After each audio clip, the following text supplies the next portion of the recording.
Telangana capital news కి స్వాగతం. ముందుగా ముఖ్యాంశాలు.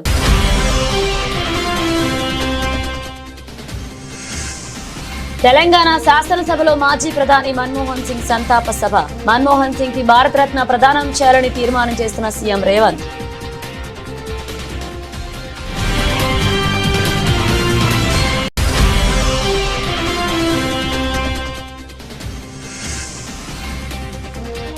ఇరిగేషన్ శాఖ అధికారులతో సీఎం చంద్రబాబు సమీక్ష. 100% కరువు రహిత రాష్ట్రంగా మార్చేందుకు భారీ ప్రణాళికలు.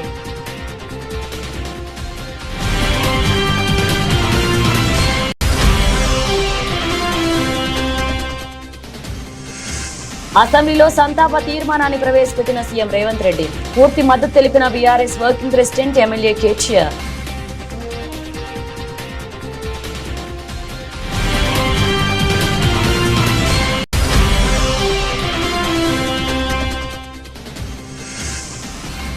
తూర్పుగోదావరి జిల్లా కోరుకొండలో రేవ్ పార్టీపై పోలీసుల తనిఖీలు. 5 మహిళలు 14 మంది పురుషులు అరెస్ట్.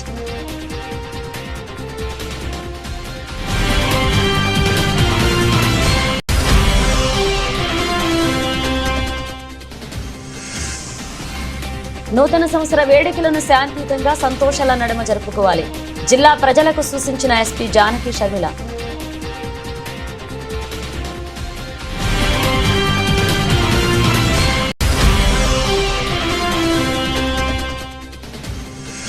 టీడీపీ కూటమి పాలనలో న్యాయవాదులకు రక్షణ లేదు. ఆవేదన వ్యక్తం చేస్తున్న వైఎస్ఆర్సీపీ లీగల్ సెల్ అధ్యక్షుడు మనోహర్ రెడ్డి.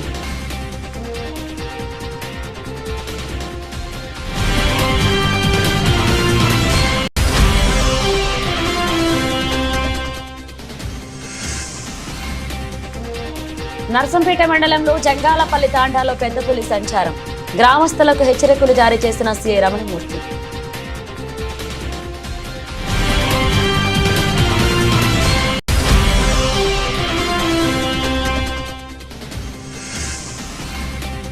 బలహీనంగా ప్రారంభమైన స్టాక్ మార్కెట్లు. స్వల్ప నష్టాల్లో మొదలైన దేశీయ ఈక్విటీ మార్కెట్లు.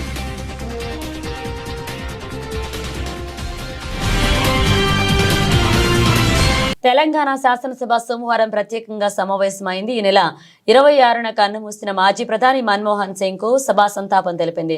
సభ ప్రారంభం కాగానే సీఎం రేవంత్ రెడ్డి సంతాప తీర్మానం ప్రవేశపెట్టారు. ఈ సందర్భంగా దేశానికి మన్మోహన్ సింగ్ చేసిన సేవలను గుర్తు చేసుకున్నారు. ఆర్థిక సంస్కరణల రూపశిల్పి మన్మోహన్ సింగ్ అని కొనియాడారు. దేశానికి ఆయన విశిష్ట సేవలందించారన్నారు. ఆయనకు భారతరత్న ఇచ్చి గౌరవించాలని అన్నారు రేవంత్. శోకార్తులైన వారి కుటుంబ సభ్యులకు ప్రగాఢ సానుభూతి తెలియజేస్తుంది. అంతర్జాతీయ ప్రఖ్యాతి పొందిన ఆర్థికవేత్త డాక్టర్ మన్మోహన్ సింగ్ గారు భారతదేశానికి తన విశిష్టమైన సేవలను అందించారు.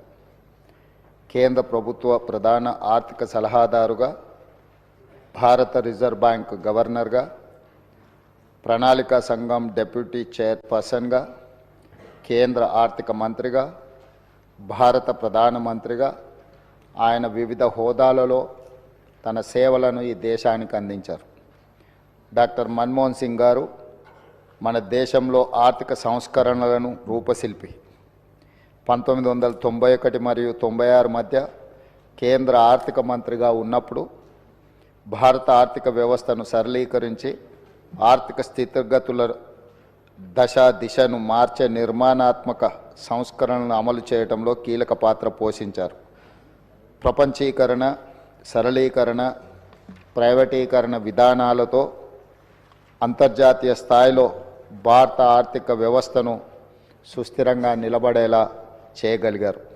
2004 మరియు 2014 మధ్య భారత ప్రధానమంత్రిగా ఉన్న మన్మోహన్ సింగ్ గారు తన పదవీ కాలంలో ఎన్నో చారిత్రాత్మకమైన సామాజిక కార్యక్రమాలకు శ్రీకారం చుట్టారు.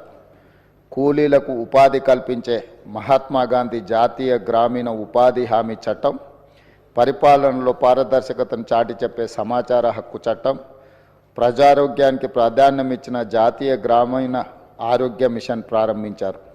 అందరికీ ఆధార్ కార్డు లాంటి సామాజిక విప్లవాత్మక కార్యక్రమాలను ఆయన హయాంలోనే మొదలయ్యాయి. 4 కోట్ల తెలంగాణ రాష్ట్ర ప్రజలు డాక్టర్ మన్మోహన్ సింగ్ గారికి ఎంతో రుణపడి ఉన్నారు. ఆయన ప్రధానమంత్రిగా ఉన్నప్పుడే తెలంగాణ రాష్ట్ర ఏర్పాటుకు మార్గం సుగమమైంది. 2014లో ఆంధ్రప్రదేశ్ రాష్ట్ర పునర్వ్యవస్థీకరణ చట్టాన్ని పార్లమెంట్ ఆమోదించింది. ఎన్నో ఏండ్ల పోరాటం ఫలించి తెలంగాణ రాష్ట్రం ఏర్పడింది. మన్మోహన్ సింగ్ గారు మన దేశానికి ముఖ్యంగా తెలంగాణకు చేసిన సేవలకు ఈ సభ అపారమైన కృతజ్ఞతలను తెలియజేస్తుంది. రాష్ట్రంలో ప్రతి ఎకరాకు నీళ్లు ఇచ్చి రాష్ట్రాన్ని 100% కరువు రహిత రాష్ట్రంగా మార్చేందుకు ముఖ్యమంత్రి చంద్రబాబు భారీ ప్రణాళికలను అమలు చేయబోతున్నారు. ఒకవైపు పోలవరం పూర్తి చేయడం ద్వారా 8 ఉమ్మడి జిల్లాలకు మేలు జరుగుతుంది. పోలవరంతో ఉత్తరాంధ్రలోని 3 ఉమ్మడి జిల్లాలతో పాటు ఉభయ గోదావరి జిల్లాలు కృష్ణా, గుంటూరు, ప్రకాశం జిల్లాలకు పోలవరంతో లబ్ధి చేకూరుతుంది. అయితే గోదావరి నదిలో వరదల సమయంలో సరాసరి ఏటా 2 నుంచి 3 టీఎంసీల నీరు వృధాగా సముద్రంలో కలుస్తుంది. ఈ నీటి నుంచి 280 టీఎంసీలను వరదల సమయంలో తీసుకోవడం ద్వారా కృష్ణా డెల్టాకు, రాయలసీమలోని 4 ఉమ్మడి జిల్లాల సహా ప్రకాశం, నెల్లూరు జిల్లాలకు లబ్ధి చేకూర్చేందుకు సీఎం చంద్రబాబు కార్యాచరణ అమలు చేయబోతున్నారు. రాష్ట్రాన్ని కరువు రహితంగా మార్చేందుకు గోదావరి నీటిని బనకచెర్లకు తరలించడమే మార్గమని ముఖ్యమంత్రి చంద్రబాబు భావిస్తున్నారు. అందులో భాగంగానే గోదావరి వరద జలాలను తరలించడం ద్వారా రాష్ట్రానికి జలహారం కింద అన్ని ప్రాంతాల నీటి అవసరాలు తీర్చనున్నారు. అటు పోలవరం, ఇటు ఈ కొత్త ప్రాజెక్టు ద్వారా రాష్ట్రంలోని ప్రతి ఎకరానికి నీళ్లు ఇచ్చే అవకాశం ఏర్పడుతుంది. ప్రభుత్వం ఏర్పడ్డాక 6 నెలలుగా దీనిపై విస్తృత కసరత్తు చేస్తున్న ప్రభుత్వం ప్రాజెక్టును కార్యరూపం ఇచ్చే విషయంలో కీలక అడుగులు వేస్తుంది. ఉండవల్లిలోని తన నివాసంలో ముఖ్యమంత్రి చంద్రబాబు ఈ ప్రాజెక్టుపై ఈ రోజు ఇరిగేషన్ శాఖ అధికారులతో సమీక్ష నిర్వహించారు. ఈ భారీ ప్రాజెక్టు ద్వారా విస్తృత స్థాయిలో రాష్ట్ర రైతాంగానికి, ప్రజలకు, పరిశ్రమలకు మేలు జరగబోతుంది. ఈ ప్రాజెక్టు పూర్తి అయితే 80 లక్షల మందికి త్రాగునీరు, 7.5 లక్షల ఎకరాల ఆయకట్టుకు కొత్తగా సాగునీరు అందుతుంది. దీంతో పాటు 22.5 లక్షల ఎకరాల ఆయకట్టును స్థిరీకరించవచ్చు. పరిశ్రమలకు దాదాపు 20 టీఎంసీల నీటిని వినియోగించవచ్చు. ఎగువన ఉన్న ప్రాజెక్టుల కారణంగా కృష్ణానదికి తగిన విధంగా నీటి ప్రవాహాలు రావడం లేదు. మరొక వైపు గోదావరి నదిలో ప్రతి ఏడాది 1000 టీఎంసీల నీరు వృధాగా సముద్రంలో కలుస్తుంది. ఈ నీటిలో కనీసం 280 టీఎంసీల నీటిని వరద సమయంలో వినియోగించుకోవాలనేది ఈ ప్రాజెక్టు లక్ష్యం. దీనికోసం 2-3 రకాల ప్రతిపాదనలు సిద్ధం చేశారు. గోదావరి నీటిని కృష్ణా నదికి తరలిస్తారు. మన్మోహన్ సింగ్ గొప్పతనం, సామర్థ్యం, జ్ఞానాన్ని ముందుగా గుర్తించిన వ్యక్తి తెలంగాణ బిడ్డ పివి నరసింహారావు అని BRS working president MLA KTR అన్నారు. గొప్ప ఆలోచనకు అరుదైన సందర్భం వచ్చినప్పుడు ప్రపంచంలో ఏ శక్తి ఆపలేదని చెప్పారు. మన్మోహన్ సింగ్ హయాంలో తెలంగాణ ఏర్పడిందన్నారు. కేంద్రంలో ఓబీసీ శాఖకు ఏర్పాటు చేయాలని మన్మోహన్ సింగ్ ను కేసీఆర్ కోరారంటూ ఆయన కేటీఆర్ గుర్తు చేశారు. అసెంబ్లీ ప్రత్యేక సమావేశమైంది. మాజీ ప్రధాని మన్మోహన్ సింగ్ సభా సంతాపం తెలిపింది. ఈ సందర్భంగా కేటీఆర్ మాట్లాడుతూ దివంగత మాజీ ప్రధాని మన్మోహన్ సింగ్ కు నివాళులర్పించే సందర్భంగా సీఎం రేవంత్ రెడ్డి ప్రవేశపెట్టిన సంతాప తీర్మానానికి బీఆర్ఎస్ తరపున పూర్తి మద్దతిస్తున్నారు. అలాగే మన తెలంగాణ బిడ్డ, మన తెలుగు బిడ్డ అయిన మాజీ ప్రధాని పివి నరసింహారావు కూడా ఢిల్లీలో మెమోరియల్ ఏర్పాటు చేయాలని తెలంగాణ శాసనసభ ద్వారా తీర్మానం పెడితే మన గౌరవం, మన శాసనసభ గౌరవం పెరుగుతుందంటూ శాసనసభలో దివంగత మాజీ ప్రధాని మన్మోహన్ సింగ్ సంతాప తీర్మానం సందర్భంగా కేటీఆర్ విజ్ఞప్తి చేశారు. అధ్యక్ష, గౌరవనీయులు పెద్దలు, దివంగత ప్రధానమంత్రి మాన్యులు డాక్టర్ మన్మోహన్ సింగ్ గారికి నివాళులర్పించే ఈ సందర్భంగా ముందుగా ముఖ్యమంత్రి గారు ప్రవేశపెట్టిన సంతాప తీర్మానానికి పూర్తిగా మా పార్టీ తరపున మద్దతు తెలియజేస్తూ డాక్టర్ మన్మోహన్ సింగ్ గారికి భారతరత్న ఇవ్వాలి అని ఏదైతే వారు ప్రతిపాదన పెట్టారో దానికి కూడా సంపూర్ణంగా మా మద్దతు ప్రకటిస్తూ తప్పకుండా ఈ భారతరత్న అనే పురస్కారానికి, గౌరవానికి వారు ఖచ్చితంగా అర్హులనే మాటను కూడా మా పార్టీ కూడా సమర్థిస్తూ వారి ప్రతిపాదనను పూర్తి స్థాయిలో ఏకీభావం తెలియజేస్తా ఉన్నాం. అధ్యక్ష, ఇవాళ మన్మోహన్ సింగ్ గారి గురించి మాట్లాడుకునేటప్పుడు తప్పకుండా మన తెలుగు బిడ్డ, మన తెలంగాణ బిడ్డ పివి గురించి కూడా మనం గుర్తు చేసుకోవాలి. అధ్యక్ష, మేము మొన్న మా పార్టీ అధ్యక్షులు పెద్దలు కేసీఆర్ గారి ఆదేశం మేరకు పార్టీ వర్కింగ్ ప్రెసిడెంట్గా నేను, నాతో పాటు మా గౌరవ రాజ్యసభ సభ్యులు అందరం కూడా వారి ఇంటికి పోయాం, నివాళులు అర్పించాం. తెల్లారి అంత్యక్రియల్లో మేము కూడా పాల్గొన్నాం. అధ్యక్ష, మొత్తం అంత్యక్రియలు ముగిసిన తర్వాతనే వారి కుటుంబాన్ని కలిసి పరామర్శించి మా తరపున కూడా సానుభూతిని చెప్పి వచ్చినాం. అధ్యక్ష, కానీ అక్కడ పోయినప్పుడు ఒక మాట మాత్రం కొంత బాధ అనిపించింది. అధ్యక్ష, మన్మోహన్ సింగ్ గారికి మొన్న జరిగిన వారికి గౌరవప్రదమైన వీడ్కోలు ఢిల్లీలో మన తెలంగాణ బిడ్డ పివి గారికి దక్కలేదు అనే బాధ మాత్రం కొంత అనిపించింది. అధ్యక్ష, దయచేసి నేను ముఖ్యమంత్రి గారిని కోరుతా ఉన్నా, ఇది తెలంగాణ శాసనసభ. ఇప్పుడు మీరు అన్నారు తీర్మానం భారతరత్న అన్నారు, సంతోషం. అదే మాదిరిగా విగ్రహం పెడదామన్నారు, తప్పకుండా ప్రభుత్వం ఎక్కడ వారు నిర్ణయిస్తే అక్కడ మేమందరం కూడా వస్తాం అధ్యక్ష, తప్పకుండా అట్లాంటి కార్యక్రమాల్లో కలిసి పాల్గొంటాం. కానీ పివి నరసింహారావు గారికి కూడా ఢిల్లీలో ఒక మెమోరియల్ ఏర్పాటు చేయాలని చెప్పి శాసనసభ తీర్మానిస్తే మన తెలంగాణ బిడ్డ, మన తెలుగు బిడ్డ, మనవాడు పివి గారికి కూడా సముచితమైన గౌరవం కేంద్ర ప్రభుత్వం ఇవ్వాలి అనే ఒక ప్రతిపాదన కూడా మన శాసనసభ నుండి పోతే బాగుంటుంది. ఎందుకంటే ఢిల్లీలో అందరూ ప్రధానమంత్రులకు మెమోరియల్ ఉంది అధ్యక్ష, కానీ ఒక్క పివి గారికి లేదు. అదొక రకంగా మనకు అవమానం, మనకు తీరని లోటు.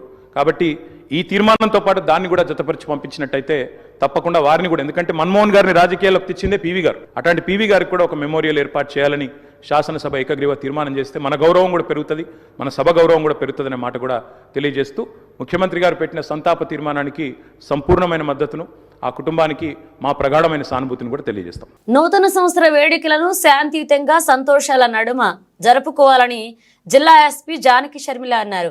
నిర్మల్ జిల్లా కేంద్రంలోని ఎస్పీ కార్యాలయంలో మాట్లాడుతూ డిసెంబర్ 31వ తేదీ డిసెంబర్ దృష్ట్యా జిల్లాల్లో పటిష్ట బందోబస్తు ఏర్పాటు చేశామన్నారు. ముఖ్యంగా నిర్మల్, ఖానాపూర్, బాయంసా, ముతోల్తో పాటు కీలకమైన గ్రామీణ ప్రాంతాల్లో స్పెషల్ పార్టీలు ఏర్పాటు చేసినట్లుగా పేర్కొన్నారు. యువత గంజాయి తదితర మత్తు పదార్థాలు ఉపయోగిస్తే కఠిన చర్యలు తీసుకుంటామని హెచ్చరించారు. సంవత్సరం సందర్భంగా నిర్మల్లో పటిష్టమైన బందోబస్తు చేపట్టడం జరిగింది. నిర్మల్ పట్టణం, బైన్సా, ఖానాపూర్ ఈ 3 ఏరియాస్లో, ఇంకా ముదోల్ ఈ టౌన్స్ అండ్ విలేజెస్లో కూడా ఎక్కడైనా కూడా నిబంధనలు అతిక్రమించకుండా న్యూ ఇయర్ సంతోషంగా జరుపుకోండి. తర్వాత ఈ బాణసంచాలు కాల్చడము, తర్వాత రోడ్ల మీద బైకులు పార్కింగ్ చేసి విన్యాసాలు చేయడము, తర్వాత హై సౌండ్ తోటి పక్క వాళ్ళకి ఇబ్బంది కలిగించడం, ఇట్లాంటివి చేయకుండా ఎవరికి ఇబ్బంది లేకుండా మీరందరూ కూడా ప్రశాంతంగా న్యూ ఇయర్ జరుపుకోవాలని కోరుకుంటున్నా. ఏ రకమైన నిబంధనలు ఏ రకమైన అతిక్రమించినా కూడా పోలీసులు చర్యలు తీసుకోవడం జరుగుతుంది. ఎందుకంటే టోటల్ బందోబస్తు చేపట్టాము. ప్రతి దగ్గర కూడా స్పెషల్ పార్టీస్, తర్వాత ఈ క్యూఆర్టీలు కూడా అరేంజ్ చేయడం జరిగింది. అన్ని చోట్ల కూడా కఠినమైన చర్యలు తీసుకోవడం జరుగుతుంది. సో ఈ న్యూ ఇయర్లో మీ అందరికీ చెప్పేది ఏంటంటే నిబంధనలు పాటిస్తూ సంతోషంగా జరుపుకోండి నిర్మల్ ప్రజలకు అందరికీ. Thank you. ప్రశాంతంగా ఉన్న మచిలీపట్నంలో 2 రోజుల క్రితం మైనర్ బాలికపై గ్యాంగ్ రేప్ జరగడంపై మంత్రి కొల్లు రవీంద్ర విచారం వ్యక్తం చేశారు. ఇటువంటి ఘటనలు పునరావృతం కాకుండా నగరంలో నిఘా వ్యవస్థను పటిష్టం చేస్తామన్నారు. మహిళలు, బాలికలపై దాడులు, అత్యాచారాలకు పాల్పడే వారిని ఉపేక్షించమన్నారు. ఈ కేసులో 4 నిందితులను ఇప్పటికే పోలీసులు అరెస్ట్ చేశారన్నారు. నిందితులకు కఠినంగా శిక్ష పడేలా చూస్తామన్నారు. మచిలీపట్నం కాసానిగూడెంలో నిన్న సాయంత్రం ఒక దురదృష్టకరమైనటువంటి సంఘటన జరిగింది. మరి స్థానికంగా అక్కడ వాచ్మెన్గా పనిచేస్తున్నటువంటి వ్యక్తి కుమార్తె తన తండ్రి దగ్గర నుంచి, స్కూల్ నుంచి వచ్చిన తర్వాత తన తండ్రి దగ్గరికి వెళ్ళి, తండ్రి దగ్గర నుంచి ఇంటికి వెళ్తున్నటువంటి సమయంలో మరి బలవంతంగా ఆ బిడ్డని, 13 సంవత్సరాల 8th క్లాస్ చదువుకుంటున్నటువంటి ఆడబిడ్డని బలవంతంగా బండెక్కించుకుని నిర్మానుషమైనటువంటి ప్రాంతంలో, అక్కడ పంపుల చెరువు దగ్గరలో నిర్మానుషమైనటువంటి ప్రాంతంలో 4 వ్యక్తులు, మొహమ్మద్ తాలేహా సన్ ఆఫ్ గఫార్, సాదం బాల శంకర్ సాయి, తండ్రి పేరు లేట్ రవి, అలాగే Ramani Ashok son of Nagababu, Vemula Venkata Pavan son of Veeranjaneyulu, వీళ్ళంతా 19-20 సంవత్సరాల వయసుతో ఉన్నటువంటి మరి వాళ్ళు ఆ పాపని బలవంతంగా అక్కడి నుంచి తీసుకెళ్ళి పాడు చేయటం జరిగింది. నిజంగా ఇది చాలా దురదృష్టకరం. మరి అక్కడి నుంచి పాప భయపడి పారిపోయి రావడం, ఇంటికి వెళ్ళి తల్లికి చెప్పడం, వెంటనే వాళ్ళు పోలీసులు తెలియజేయటం, పోలీసులు వెంటనే అర్ధరాత్రి వాళ్ళందరినీ కూడా మరి ఎక్కడెక్కడ ఉన్నా కూడా అదుపులో తీసుకుని పూర్తి సమాచారంతో ఈరోజు మరి విలేకరుల ముందు కూడా పెట్టడం కూడా జరిగింది. రిమాండ్కి పంపించడం జరిగింది. ఇది చాలా దురదృష్టకరం.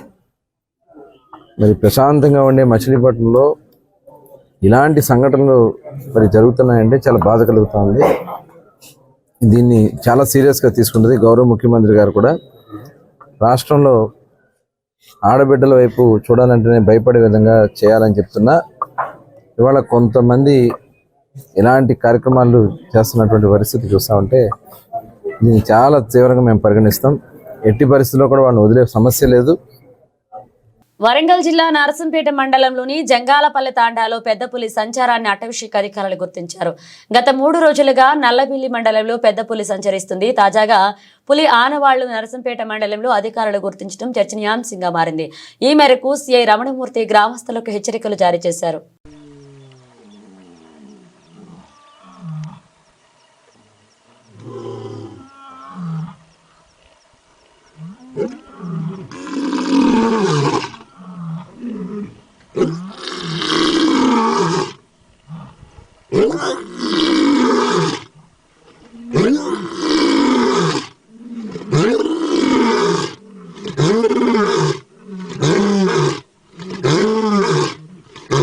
కాకినాడలో జనసేన పార్టీ ఎమ్మెల్యే ఓ దళిత ప్రొఫెసర్ను కొడితే కనీసం పవన్ కళ్యాణ్ స్పందించలేదు. కానీ ఇప్పుడు కడప జిల్లా గాలివీడు మండల పరిషత్ సమావేశంలో టీడీపీ వాళ్లు పథకం ప్రకారం చేస్తున్న గలాటాలో కింద పడిన ఎంపీడీఓను పరామర్శించేందుకు వచ్చారు అని రాజంపేట ఎంపీ పెద్ది మిథున్ రెడ్డి విమర్శించారు.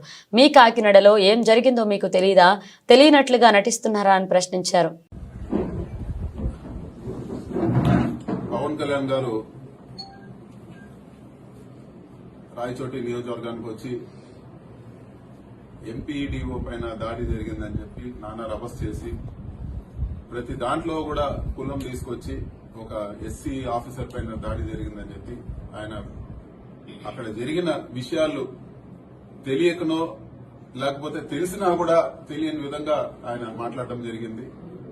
ఒక పథకం ప్రకారము ఒక మండల్ ప్రెసిడెంట్, మహిళైన మండల్ ప్రెసిడెంట్ వాళ్ళ అక్కడ సుదర్శన్ రెడ్డి గారు వాళ్ళ మీద ఒక పథకం ప్రకారం దాడి జరిగి తిరిగి వాళ్ళపైనే కేసులు పెట్టే పరిస్థితి అక్కడ ఉండే లోకల్ గా ఉండే వాళ్ళందరూ కూడా తెలుసు.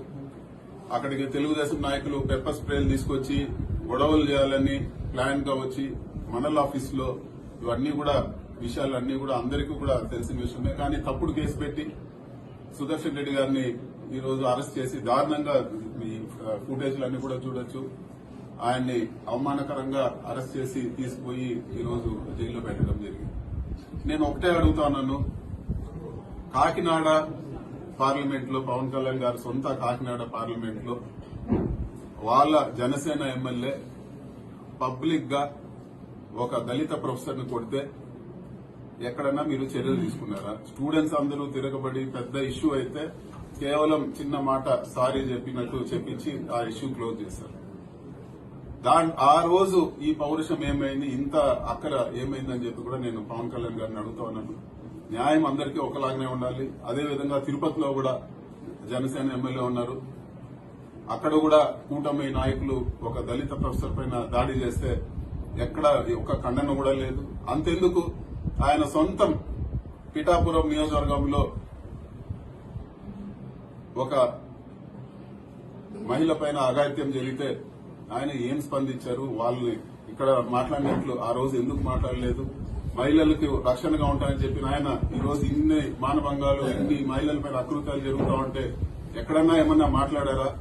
పైపెచ్చి అది హోమ్ మినిస్టర్ సబ్జెక్ట్ అని చెప్పి ఒక డిప్యూటీ సీఎం గా ఉండి ముఖ్యమంత్రి పవర్స్ ఆయనకు ఉండి వేరే వాళ్ళ పైన నాకు సంబంధం లేదు, వేరే వాళ్ళు చూసారని చెప్పడం సరైన పద్ధతి కాదు. నూతన సంవత్సరం సందర్భంగా రేవ్ పార్టీ ఏర్పాటు చేశారనే వార్త తూర్పుగోదావరి జిల్లాలో కలకలం రేపింది.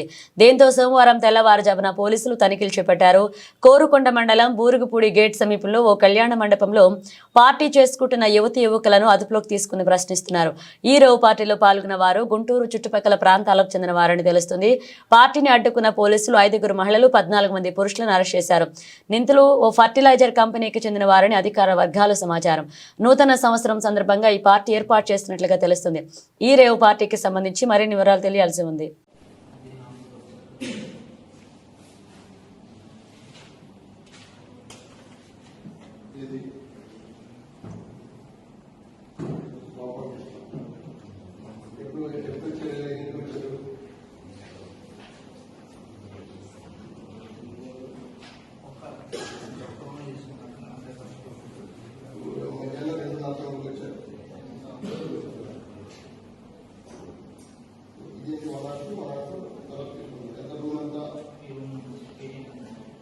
దీనికంతా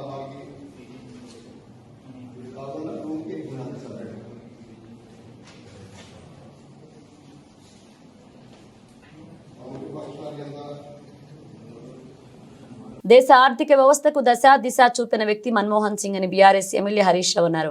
ఆయనపై పివి నరసింహారావు పెట్టుకున్న నమ్మకాన్ని ఒమ్ము చేయలేదన్నారు. లైసెన్స్ రాజ్, అలాగే పర్మిషన్ రాజ్, కోటా రాజ్ విధానాలకు మన్మోహన్ స్వస్తి పలికారన్నారు. అసెంబ్లీ ప్రత్యేకంగా సమావేశమైంది. మాజీ ప్రధాని మన్మోహన్ సింగ్ మృతికి సభ నివాళులర్పించింది. ఈ సందర్భంగా హరీష్ రావు మాట్లాడుతూ యూపీఏ హయాంలో ఎన్నో కుంభకోణాలు జరిగినట్లుగా వార్తలు వచ్చాయి. కానీ ప్రధానిగా ఉన్న మన్మోహన్ సింగ్ పై ఒక్క అవినీతి ఆరోపణ రాలేదని గుర్తు చేశారు. గాడి తప్పిన ఆర్థిక వ్యవస్థను బాగు చేసేందుకే పివి మన్మోహన్ సింగ్ ద్వయం కృషి చేశారంటూ వెల్లడించారు. 1996లో కాంగ్రెస్ ఓటమికి ఆర్థిక సంస్కరణలు కారణమంటూ ఓ కమిటీ నివేదిక ఇచ్చిందని, దానిని చూపిన మన్మోహన్ సింగ్ కంటతడి పెట్టారన్నారు. మన్మోహన్ భౌతికంగా లేకున్నా ఆయన చేసిన సేవలు ఎప్పటిగా నిలిచిపోయి ఉంటాయన్నారు హరీష్ రావు. గౌరవనీయులు మాజీ ప్రధానమంత్రి మన్మోహన్ సింగ్ గారికి సంతాపం తెలియజేసేందుకు సభానాయకులు రేవంత్ రెడ్డి గారు ప్రవేశపెట్టినటువంటి తీర్మానాన్ని బీఆర్ఎస్ పార్టీ పక్షాన సంపూర్ణంగా బలపరుస్తూ ఉన్నాం అధ్యక్ష. మరి లెజిస్లేటివ్ అఫైర్స్ మినిస్టర్ గారు కూడా ఇక్కడ ఉన్నారు. ఒక విషయం కూడా వారి దృష్టికి తెచ్చి నేను విషయంలోకి వెళ్తా అధ్యక్ష. మన్మోహన్ సింగ్ గారు పెద్దల సభలో ఆయన 33 సంవత్సరాలు పెద్దల సభలో పనిచేశారు. ఈరోజు మన రాష్ట్రంలో కూడా పెద్దల సభలో వారికి నివాళులు అర్పించుంటే మరింత సముచితంగా ఉండేది. ఎమ్మెల్సీలు చాలామంది కూడా అడుగుతున్నారు, ఎందుకు మన్మోహన్ సింగ్ గారి సంతాప తీర్మానాన్ని శాసన మండలిలో పెట్టలేదు అనేటువంటి విషయాన్ని వాళ్ళు కూడా అడుగుతూ ఉన్నారు. మరి శాసనసభ పెట్టినప్పుడు శాసన మండలిలో కూడా పెట్టి వారికి నివాళులు అర్పించుంటే మరింత బాగుండేది. దాన్ని వారు గమనంలో తీసుకుంటారని చెప్పి భావిస్తున్నాను. రాష్ట్రంలో ఎన్నో ఘోరాలు జరుగుతుంటే పట్టించుకునే డిప్యూటీ సీఎం పవన్ కళ్యాణ్ దురుద్దేశంతోనే రాయలసీమలో యువతను రెచ్చగొట్టేందుకే గాలివీడు వచ్చారంటూ వైఎస్ఆర్సీపీ లీగల్ సెల్ అధ్యక్షుడు ఎం మనోహర్ రెడ్డి ఆక్షేపించారు. టీడీపీ కూటమి ప్రభుత్వంలో చివరకు న్యాయవాదులకు కూడా రక్షణ లేకుండా పోయిందన్నారు. అన్నమయ్య జిల్లా గాలివీడులో జరిగిన ఘటనపై సమగ్ర దర్యాప్తు చేయాలని డిమాండ్ చేశారు. రాష్ట్ర వ్యాప్తంగా వైఎస్ఆర్సీపీ ఇచ్చిన పిలుపు మేరకు కరెంటు ఛార్జీలు దాదాపు 15,000 కోట్ల పైన ప్రజలపైన భారం మోపారని, ఆ భారాన్ని తగ్గించాలని చెప్పి రాష్ట్ర వ్యాప్తంగా వైఎస్ఆర్సీపీ పిలుపునిచ్చిన సంగతి అందరికీ తెలిసిందే. ఈ సందర్భంగా రాయచోట్లో కూడా పెద్ద ఎత్తున నిరసన కార్యక్రమం జరిగింది. నిరసన కార్యక్రమంలో మాజీ జెడ్పీపీ, తర్వాత మాజీ ఎంపీపీ, అలాగే డైరెక్టర్ ఆఫ్ ప్రాసిక్యూషన్గా పనిచేసినటువంటి న్యాయవాది జల్లా సుదర్శన్ రెడ్డి కూడా ఇందులో యాక్టివ్గా పాల్గొనడం జరిగింది. రాయచోటులో నిరసన కార్యక్రమం జరిగిన వెంటనే తన స్వగ్రామానికి వెళ్తూ గాలివీడు ఎంపీపీ ఆఫీస్ దగ్గరికి చేరుకోవడం జరిగింది. అయితే ఇది ముందే పసిగట్టినటువంటి తెలుగుదేశం పార్టీ శ్రేణులు, ఎందుకంటే రాష్ట్ర వ్యాప్తంగా ఒక దుష్ట సాంప్రదాయాన్ని నెలకొల్పిన విషయం గతంలో మనం చూసాం. ఈ రాష్ట్రంలో మున్సిపల్ కార్పొరేషన్స్లో కానీ, మున్సిపాలిటీల్లో కానీ, లేకపోతే సర్పంచులు కానీ, మండల పరిషత్తులు కానీ, జెడ్పీటీసీలు కానీ ఎక్కువ మంది, దాదాపు 90% మంది అధికార పార్టీకి చెందినవారనే విషయం అందరికీ తెలుసు. కూటమి ప్రభుత్వం అధికారంలోకి వచ్చిన తర్వాత రాష్ట్ర వ్యాప్తంగా ఈ సమావేశాలను రసావస చేయడానికి, అదేవిధంగా తెలుగుదేశం వాళ్ళు అక్రమంగా ఎలాంటి అర్హత లేనప్పటికీ ఆ సభల్లో పాల్గొనడానికి వచ్చే ఆ సమావేశాలను జరగనీయకుండా చూస్తున్న విషయం రాష్ట్ర వ్యాప్తంగా మనకు తెలుసు. కడపలో కూడా 2 సార్లు జరిగింది మున్సిపల్ కార్పొరేషన్ సమావేశం లేకి. అక్కడ లోకల్ ఎమ్మెల్యే ఆ సమావేశం జరగనీయకుండా బయట వ్యక్తులను లోపలికి తెచ్చి పోలీస్ బందోబస్తుతో నానా అల్లరి చేసి వైసీపీ కార్పొరేటర్ల పైన, మేయర్ పైన దాడి చేసి అక్కడ సమావేశాలు జరగకుండా చేయడం కూడా మనం చూసాం.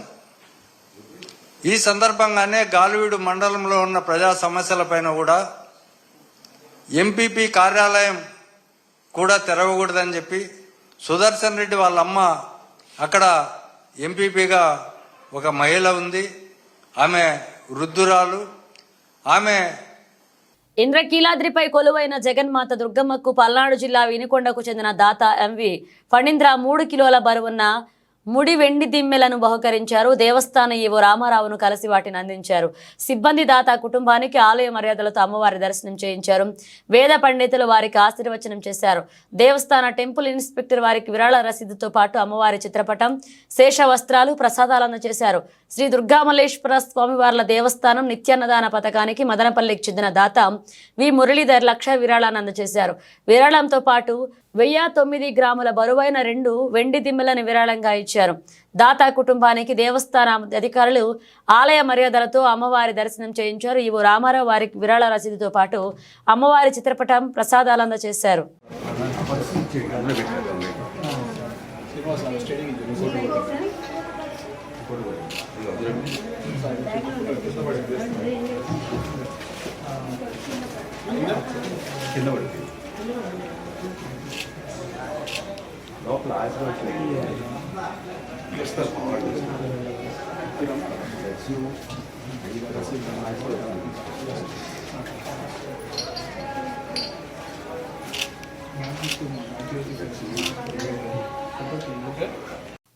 వారంలో మొదటి ట్రేడింగ్ రోజైన సోమవారం దేశీయ ఈక్విటీ మార్కెట్లు బలహీనంగా ఆరంభమయ్యాయి.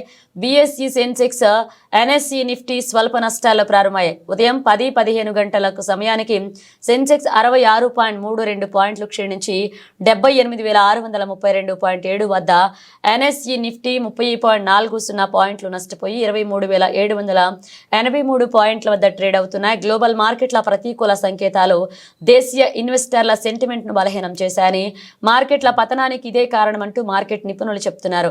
గత వారాంతం శుక్రవారం అమెరికా మార్కెట్లు గణనీయమైన నష్టాలను చవిచూశాయని, ఈ పరిణామం భారతీయ మార్కెట్లను ప్రతికూలంగా ప్రభావితం చేస్తుందన్నారు.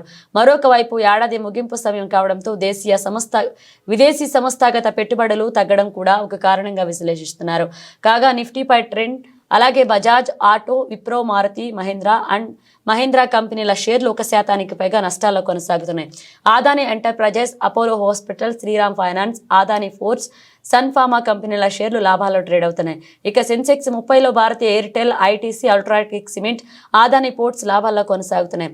రిలయన్స్, హెచ్సిఎల్ టెక్, అలాగే టాటా మోటార్స్, టీసీఎస్ నష్టాల్లో ట్రేడ్ అవుతున్నాయి. బులెటిన్ ముగించే ముందు హెడ్లైన్స్ మరోసారి.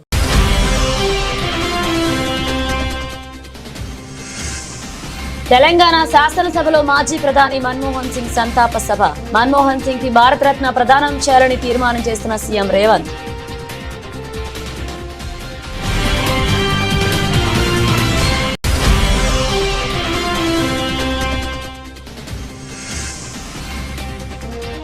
ఇరిగేషన్ శాఖ అధికారులతో సీఎం చంద్రబాబు సమీక్ష. 100% కరువు రహిత రాష్ట్రంగా మార్చేందుకు భారీ ప్రణాళికలు.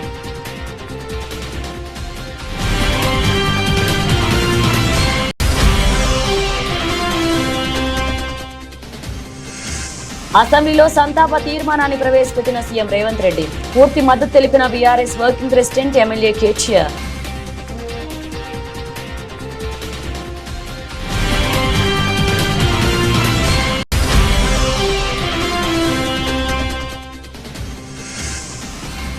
తూర్పుగోదావరి జిల్లా కోరుకొండలో రేవ్ పార్టీపై పోలీసుల తనిఖీలు. 5 మహిళలు, 14 మంది పురుషులు అరెస్ట్.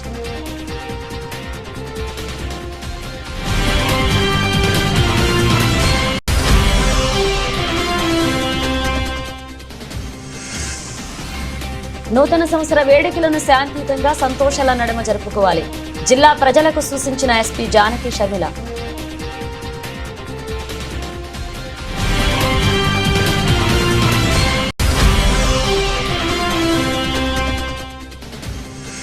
టీడీపీ కూటమి పాలనలో న్యాయవాదులకు రక్షణ లేదు. ఆవేదన వ్యక్తం చేస్తున్న వైఎస్ఆర్సీపీ లీగల్ సెల్ అధ్యక్షుడు మనోహర్ రెడ్డి.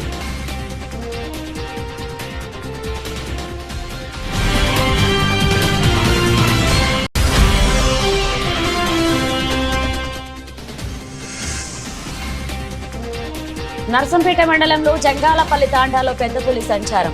గ్రామస్తులకు హెచ్చరికలు జారీ చేసిన సీఐ రమణమూర్తి.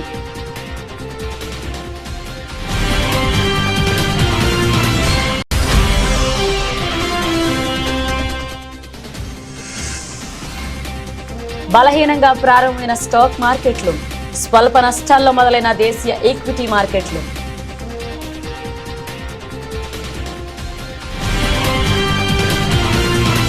ఇవి బులెటిన్ అప్డేట్స్. మరిన్ని అప్డేట్స్ మళ్ళీ కలుద్దాం.